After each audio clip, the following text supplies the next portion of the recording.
Saudara-saudari yang dikasihi oleh Tuhan, sebagai Ketua Komisi Panggilan Keuskupan Agung Jakarta, saya seringkali ditanya oleh banyak orang muda, Romo, bagaimana sih caranya untuk memastikan bahwa saya itu dipanggil Tuhan untuk menjadi imam atau menjadi suster dan lain sebagainya, masuk seminari. Sebuah pertanyaan yang agak sulit dijawab. Kenapa? Karena bagi saya pun juga pertanyaan itu merupakan pertanyaan yang terus-menerus saya pertanyakan selama saya di seminari. Yaitu mencoba untuk meyakinkan apakah panggilan saya itu adalah panggilan Tuhan sendiri atau tidak. Bahkan menjelang tabisan pun saya masih mempertanyakan hal itu. Tuhan, kalau memang ini kehendak-Mu saya jadi imam, tolonglah tunjukkan satu tanda apa kek, geledek kek, lilinya jatuh kek, atau apalah begitu ya. Sehingga saya yakin ini panggilan Kamu, sehingga saya juga yakin untuk jadi imam. Tapi dari masuk gereja selama perayaan tabisan dan sampai selesai perayaan tabisan itu nggak ada geledek satupun dan tidak ada satu lilin yang jatuh satupun, ya saya percayalah begitu ya, bahwa karena sudah tabisan ya ini berarti panggilan Tuhan. Bapak Ibu saudara-saudari, terutama para kaum muda, tidak mudah untuk memastikan apakah Tuhan itu memang memanggil kita atau tidak. Yang benar-benar yakin dan pasti dipanggil Tuhan itu hanya para rasul. Seperti dalam bacaan Injil hari ini, Simon, Andreas, Yakobus, dan Yohanes benar-benar nyata dan pasti bahwa mereka dipanggil oleh Tuhan. Demikian juga Yunus dalam bacaan yang pertama, dia benar-benar pasti dipanggil oleh Tuhan. Sedangkan bagi kita saat ini, panggilan Tuhan itu tersamar. Yang penting adalah, ini saya ingat dari nasihat seorang romo pembimbing saya waktu retret perutusan, yaitu adalah untuk salah satu cara untuk bisa menjawab pertanyaan apakah saya dipanggil Tuhan atau tidak adalah apakah saya bergembira. Romo itu mengajak kami semua, para frater, waktu itu untuk merefleksikan hidup kami.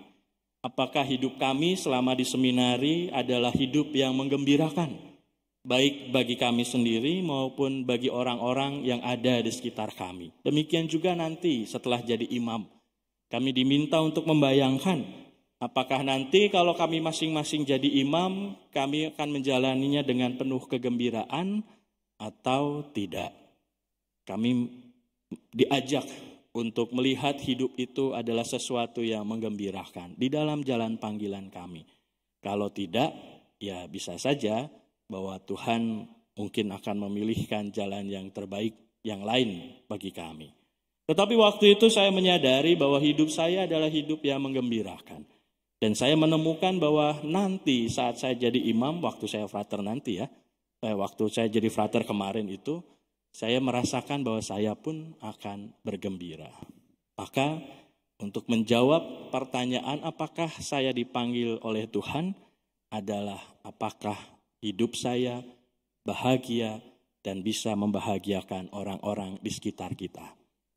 Entah itu panggilan menjadi imam, menjadi suster, ataupun menjadi ayah, menjadi ibu, menjadi hidup berkeluarga. Dasarnya adalah bagaimana saya bergembira. Kalau saya bisa bergembira, kalau saya bisa bersuka cita, maka segala sesuatu akan menjadi baik adanya. Sama seperti Yunus dalam bacaan yang pertama. Saat dia merasa tidak bergembira dalam hidupnya, yang dia lakukan adalah lari dari Tuhan. Yang dia lakukan adalah mencoba untuk berpisah dari Tuhan, lepas dari Tuhan. Dan apa yang terjadi? Yang terjadi adalah dia dimakan ikan. Dalam perut ikan 3 hari 3 malam baru dilepaskan lagi gitu ya. Karena Allah masih berkehendak baik terhadap dirinya. Dalam ketidakbahagiaan dia akan mengalami sesuatu yang tidak menyenangkan. Tetapi saat dia menjalani panggilannya dengan penuh kegembiraan dan sukacita, yang terjadi adalah hal yang luar biasa. Orang-orang Niniwe bertobat hanya dengan perkataan Yunus, 40 hari lagi Niniwe akan ditunggang balikan. Hanya satu kalimat yang dikatakan oleh Yunus kepada orang-orang Niniwe itu, 40 hari lagi Niniwe akan ditunggang balikan. Hanya satu kalimat. Tetapi dari satu kalimat itu semua orang diselamatkan. Semua orang terselamatkan karena mereka percaya. Maka Bapak Ibu saudara-saudari yang terkasih, panggilan kita entah menjadi imam, entah menjadi suster, entah menjadi bapak rumah tangga, bapak yang baik atau ibu yang baik, seperti itu ya. Dasarnya adalah apakah kita berbahagia. Dan yang kedua adalah di dalam kebahagiaan itu, apakah kita mengalami pertobatan. Pertobatan dalam bahasa Yunani adalah koinonia, yang berarti berbalik 180 derajat. Artinya ada perubahan yang terjadi dalam hidup kita.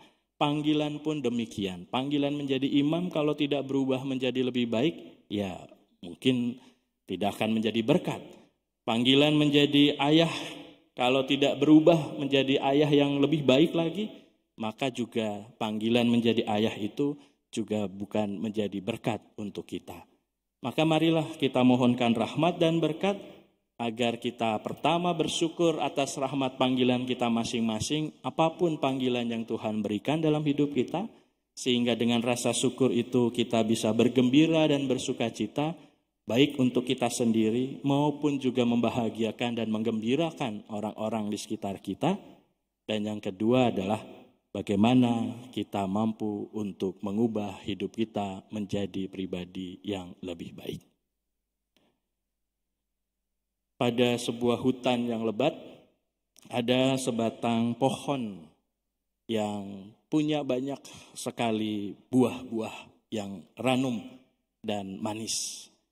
Banyak burung-burung yang tinggal di pohon itu, termasuk juga seekor burung kutilang. Burung kutilang suka tinggal di pohon itu karena rindang, karena sejuk, aman, dan juga punya banyak makanan. Pada suatu ketika ada seorang pemburu yang masuk ke hutan itu untuk berburu kijang. Dan dia melihat kijang melintasi di bawah pohon yang rindang dan berbuah lebat tadi. Lalu sambil mengambil anak panahnya, dia siap-siap untuk memanah kijang itu. Lalu dia lepaskan anak panah itu menuju sang kijang. Tetapi rupanya sang kijang ini lebih gesit daripada anak panah yang dilepaskan. Kijang itu bisa melompat ke samping, sedangkan anak panahnya tadi menancap di pohon tadi. Dan sialnya, anak panah itu adalah anak panah yang beracun. Dan racun itu lama-kelamaan membuat pohon itu mati. Daunnya berjatuhan, buah-buahnya tidak lagi berkembang, akarnya tidak lagi bisa untuk mengambil sari-sari makanan di tanah, dan pohon itu menjadi mati. Semua hewan yang pernah ada di situ karena tidak lagi bisa mendapatkan makanan, pergi meninggalkan pohon yang mati tadi. Kecuali si burung kutilang tadi. Dia tetap ada di sarangnya walaupun pohonnya sudah mati. Pada suatu ketika ada seorang pertapa yang lewat di pohon itu. Dia melihat pohonnya sudah gersang, mati, kering. Tapi ada burung kutilang yang bertengger di dahannya. Lalu si pertapa itu bertanya sama burung kutilang itu. Cicit, cicit, cicit, cicit. Ya itu bahasa burung kutilang, tapi kalau dibahasakan ke bahasa manusia seperti ini. Burung kutilang, ini kan pohon sudah mati, kenapa kamu masih ada di sini? Kenapa kamu nggak mencari lagi tempat pohon lain untuk bersarang. Lalu si burung kutilang itu menjawab pertanyaan si pertapa tadi. Cuit, cuit, cuit, cuit, cuit, cuit, cuit, cuit, cuit, cuit, cuit, cuit. Ya, kalau diterjemahkan bahasa Indonesianya seperti ini. Wah, bagaimana saya harus meninggalkan pohon ini? Pohon ini sudah memberikan saya kehidupan. Pohon ini sudah lama memberikan saya perlindungan. Bahkan bukan hanya saya, kakek saya, nenek saya, orang tua saya, semuanya tinggal di sini. Masa saat pohon ini mati, pohon ini sengsara, saya akan meninggalkannya. Saya akan menemani pohon ini sampai nanti maut memisahkan kita. Wah, kayak orang mau menikah ya. Lalu si pertapa itu sangat tersentuh. Oh, kalau begitu saya akan memberikan hadiah kepada kamu. Hadiahnya adalah saya akan menyembuhkan pohon ini. Lalu pohon ini disembuhkan oleh si pertapa yang sakti ini. Dan kembalilah pohon ini menjadi pohon yang segar. Pohon yang rindang, pohon yang berbuah lebat, pohon yang bisa membawa kehidupan. Pohon ini menjadi hidup kembali karena apa?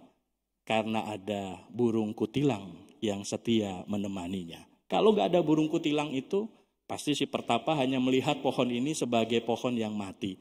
Pohon yang tidak menarik, pohon yang kering begitu saja dan lewat.